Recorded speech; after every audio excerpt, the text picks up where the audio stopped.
Good day everybody, it's Grayzy from Northern Limits Bushcraft and Survival. I hope everyone's well today. I am here, this is a continuation video from James's from before. We are at the Northern Limits workshop. And just as a recap on what Padge said in the last video, I haven't seen it yet, check it out. But we discussed what we actually carry in our cars, because as we know, as survivalists, as bushcrafters, we have our own preferred methods. Like Padgett is a primitive skills practitioner where I use my modern methods and tactical gear. And then we got on and we say, well, what actually happens when we break down or we actually genuinely find ourselves stuck somewhere? How do we get through the night, or at least until help arrives? So Padge went through his, and this today is going to be mine. Stay tuned. Padgett showed you his. We need to go through the four pillars of survival, essentially. The fire, shelter, water, and food. Not necessarily in them order, of course, just purely because it all depends on your situation. But this is my grab bag for when I'm in the car. What I carry may be completely different to what some of you carry, but this is what I will have in case I need to grab any kit or just abandon the car or just wait out, essentially. Now, just like Padge, I would use my car as the shelter, and what I do have is an additional shelter type as well. But again, if it's raining or it's cold, I am going to naturally go into the car and keep it running if I can, because I can get the heating on, or just at least keep myself dry from and out the elements. So what we've got firstly is just a clip-on compass. So this clip-on compass here is just purely just so I can get a general direction of where I'm going to go if I need to actually get moving and not just be static.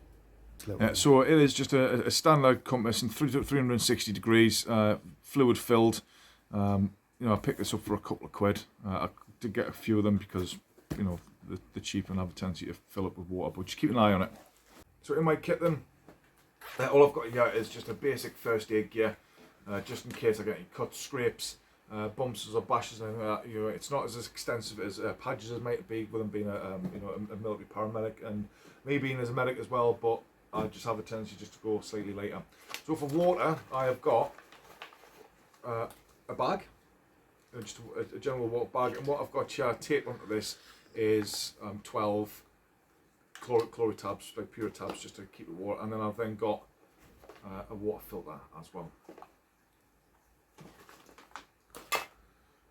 What I've got in here then is, like I mentioned before, I would use my car as a shelter, but if I had to move or abandon the car behind, this is just a one-person emergency top. It's 2 by 1.8 meters. It's very, very thin. This is just a fire and forget. It's not going to last too long. It's an emergency. It'll keep us dry for a short amount of time before it starts tearing.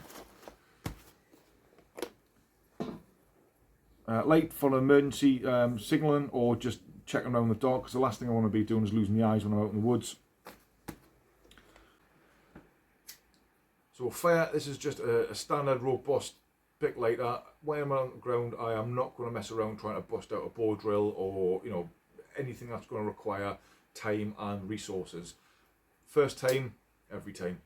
What I've got here is 25 feet of paracord with some prussics on it. This works in conjunction with my emergency shelter, or if I just need cordage in general.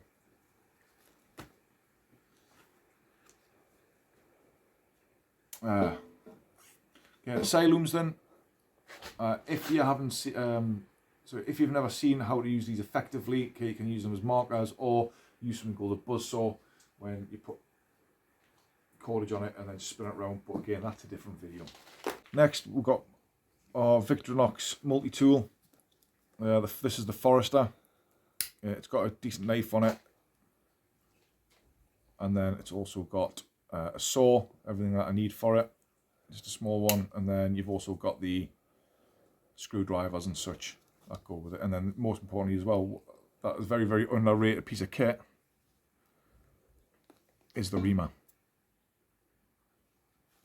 Right, this is just an old case I've got, but this is just a bare basic survival kit. It's got tampons in it for fire lighting. It's got emergency wire saw, extra cordage, another lighter, and another button compass.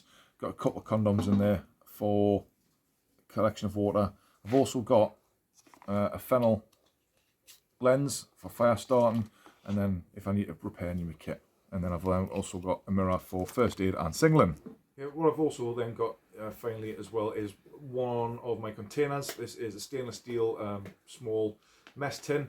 I have got in this the ability to be able to fry anything that I may catch, depending on how, like, but again, as the survivalist that I am, I'm very much about short term, so I'm in and out as quick as I can. But you know, if I have to, you know, in the survival scenario, I've got something to fry on here. And then I've then got something to boil and purify water to get rid of all the bacteria, kill off the bacteria, protozoa, viruses and such, and parasites. So I can boil water in here, and it's also used as a storage container. And then I've then got 2 full meals from an army ration pack. They last for a long time. You can buy them at surplus stores or whatever, and it's normally mine are just left over from when I've been on exercise. So my final item is just a diamond and ceramic sharpener, just to keep my blade from my Victorinox sharp at all times. Because as we all know, that a blunt knife is not going to be very effective at anything, and it's more dangerous as well. So keep the knife sharp. So that is what I carry in my grab bag for my emergency kit. What we will probably do at some point is let me know if you would like to see us do this as a video, as a challenge. Let me know in the comments below.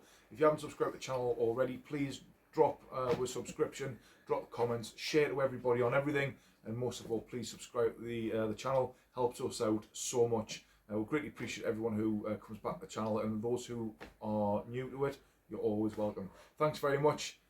I'll see you next time.